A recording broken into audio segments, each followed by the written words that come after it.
Good morning, my beautiful sisters. How are we doing? Happy Tuesday morning.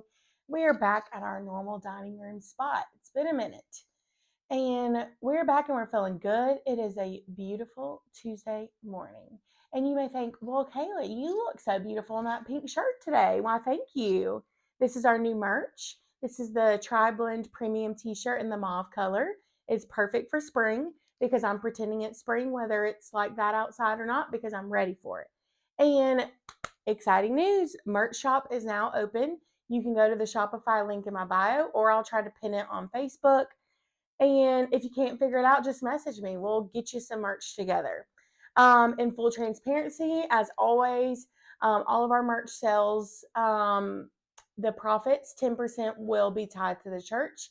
10% will be going to a local family in Elberton who is in need of some help with some medical needs. And then 80% will be used to help build the Sunshine House brand. Our long-term goal is to have a physical place where we can host events in small groups and give back in maybe a nonprofit sector. And so that is the ultimate goal. And so that is what we're doing with all of the proceeds. So we would greatly appreciate if you would support us in our cause and support the church and support the families in need in our community. And we're so excited to get this going. So we're so excited because we're just feeling joyful this morning. And you're thinking, Kaylee, I would love to feel joyful, but this week is already dragging me down. I don't know how I'm paying my bills this week. I am just tired. I hate my job. I'm in a fight with my friend. Me and my husband are going through divorce. And let me tell you, you may not have happiness, but don't mistake, my friend. Joy and happiness are not the same thing. And you can have joy without having happiness, but you can't have happiness without joy because joy is deep rooted in our hearts and in our relationship with Christ. And so this all just clicked for me recently. And today we're going to be talking out of our the Bible and prayer, the Bible and prayer. I can't speak. The Bible in a year. I have not had I have not had any coffee this morning, girls. Y'all can tell. The Bible in a Yearbook. This is what me and my little Bible study group do on Saturday mornings. And we talked about joy this week. And I did a deeper dive in it. And I did a further study. And it has just been my main focus. And so I did see this one little TikTok it's from the Water Girl. And it was saying the light in you is stronger than the darkness around you.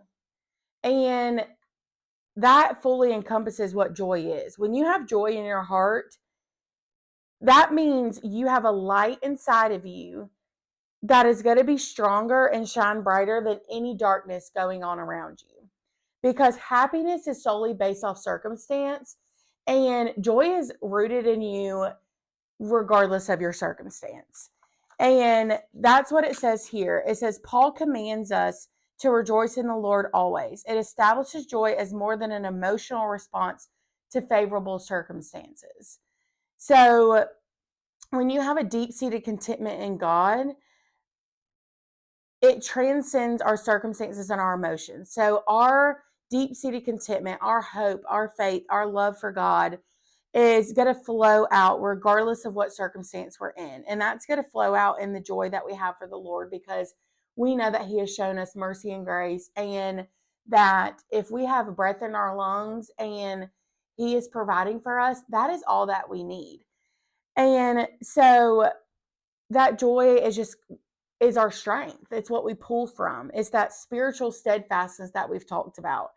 And even in Nehemiah 8:10, it says, the joy of your Lord is your strength.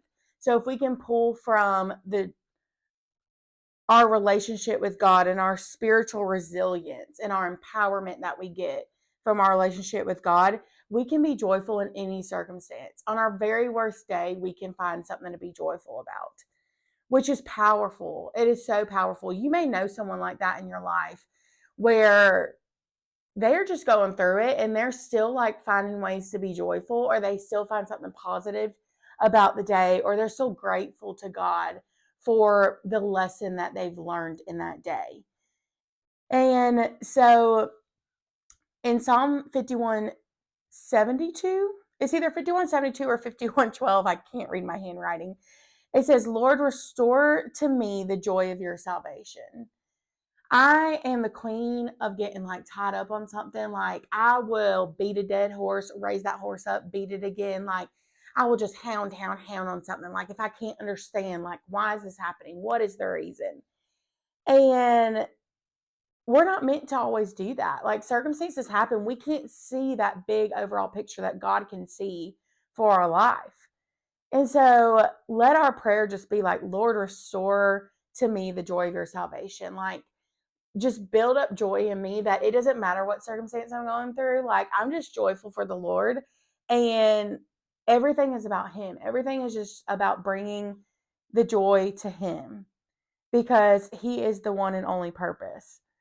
So in John 16:22, it says, no one will take away your joy. So if you have true joy deep seated in your relationship with God, no one can take that away. Someone can try to be rude to you. Someone can try to be mean to you. Someone can make up a lie about you, and it don't matter because you got the joy of the Lord in your heart, girl.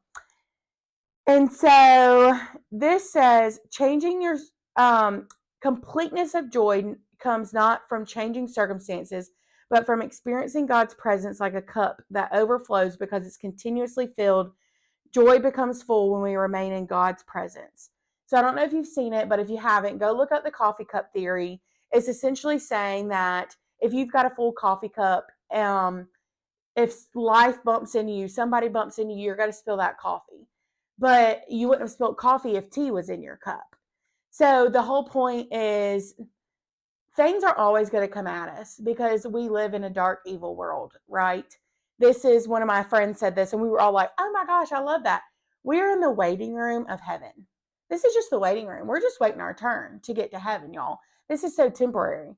But while we're in the waiting room, we have a full cup and it's crowded and people are bumping into us, and anxiety and fear and doubt and temptation and all of these things are bumping into our coffee cup. Let us have joy in our cup, and joy is what overflows instead of our anger, our gossip, our swearing, our using the Christ name in vain, gossiping and just being ugly about other people.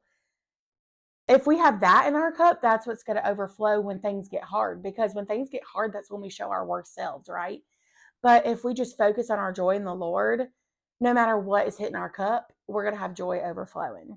And that is our ultimate goal. And it is not easy, friends. It's so hard. I've been waking up every morning being like, joy. God, get in my heart, get in my thoughts, get in my actions before I can get in my thoughts and my actions. And let me just have overflowing joy for you today, God. And let that lead all of my thoughts, my speaking to others, my actions to others in today. So we have to trust in God in our faith through trials. We have to trust in him and what his word says. And just consider it pure joy when we face trials. James chapter 1:2-3 talks about that. Considering it pure joy when we face trials and knowing that he's using our trials to transform us. View it as a season of character building. Oftentimes when we come to God, it's because we're broken and we don't know where else to go. And usually we're broken because we've gone through trials, we've gone through hardship, and all of that leads to the joy we feel on the other side when we grow in our relationship to God. Paul is such a great example of this in the Bible, of showing joy no matter what situation he's in. We've read and talked about over and over how he writes a lot of letters from prison, and his faith never wavered, and he still encouraged others to respond in joy. And it's just such a powerful thing. So I pray for us this week, friends, that joy flows from us regardless of what our circumstances are. And just remember that happiness is truly based off of circumstances. And you can have happiness in this world because of your circumstances, but you can have joy no matter what. And you can only find real joy through a relationship with Jesus Christ, because it doesn't matter what your circumstance is. Everything in this world is built off circumstance. If you have enough money, if you look good enough, if you're skinny enough, if you're successful enough, if you're married, if you have a child, those are all worldly things. God doesn't care about any of that. God created us. He created you to be you, not to be someone else. He made you perfectly in his image.